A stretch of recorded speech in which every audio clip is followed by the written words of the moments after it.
किं नो राज्येन गोविन्द किं भोगैर्जीवितेन वा यशामत्यकाङ्क्षितं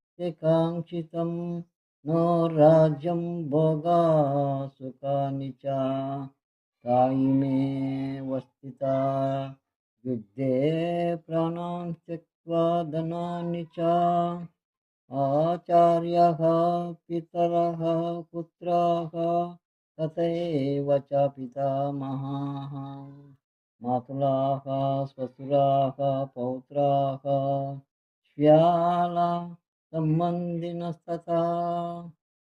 గోవింద, మనకు రాజ్యంతో గాని సుఖభోగాలతో గాని జీవితంతో గాని ప్రయోజనమేముంది? ఎందుకంటే ఎవరి కోసం మనం రాజ్యాన్ని భోగాలను సుఖాలను ఆకాంక్షిస్తున్నామో ఆ గురువులు, తండ్రులు, పుత్రులు, పితామహులు, మేనమామలు, మామలు, మనుమలు, బావలు, ఇతర బంధువులు ధన ప్రాణాలపై ఆశను వదిలి ఈ యుద్ధానికి ఆరుదించారు.